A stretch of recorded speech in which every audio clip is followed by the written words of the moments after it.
Happy birthday. Hello, this is Parvathy Puthampurakkal here. അതെ, ഇന്ന് എൻ്റെ ചേച്ചിയുടെ ബർത്ത്ഡേ ആട്ടോ. അതിൻ്റെ ചെറിയൊരു വ്ളോഗാണ് ഇന്നത്തത്. എനിക്ക് ജോലി കിട്ടിയതിന് ശേഷമുള്ള ചേച്ചിയുടെ ഫസ്റ്റ് ബർത്ത്ഡേ ആയതുകൊണ്ട് ഞാൻ ഓർത്ത് എന്തെങ്കിലുമൊക്കെ ഗിഫ്റ്റ് എല്ലാം കൊടുക്കാമെന്ന്. അങ്ങനെ ഇത്തവണ ഞാൻ കുറേ സർപ്രൈസ് എല്ലാം പ്ലാൻ ചെയ്തിട്ടുണ്ടായിരുന്നു കേട്ടോ. ഇതിന് മുന്നേ വരെയുള്ള ബർത്ത്ഡേക്ക് ഞാൻ എന്തെങ്കിലും ചെറിയ നോട്ടെല്ലാം കൈകൊണ്ട് ഇങ്ങനെ എഴുതി ഹാൻഡ് റിട്ടേൺ ആയിട്ട് കൊടുത്തിട്ടേ ഉള്ളൂ കേട്ടോ.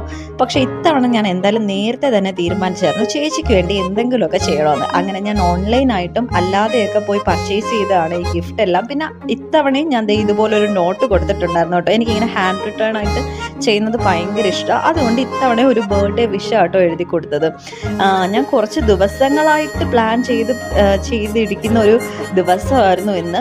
പിന്നെ ഇന്നത്തെ ദിവസത്തെ ഫുൾ പ്ലാനിങ് എൻ്റെ മനസ്സിലുണ്ട് കേട്ടോ, എന്തൊക്കെ ചെയ്യണം എന്ന് നോക്കട്ടെ. അച്ഛനും ഒരു ഗിഫ്റ്റ് എല്ലാം കൊടുത്തിട്ടുണ്ടായിരുന്നേ. അങ്ങനെ ഞങ്ങൾ ഉച്ചയ്ക്ക് ലഞ്ചിനൊക്കെ പോയിട്ടുണ്ട്. ആ വ്ലോഗ് ഉടനെ വരും. അത്രയേ ഉള്ളൂ ഇന്നത്തേക്ക്. This is bye from Parvathy പുത്തം.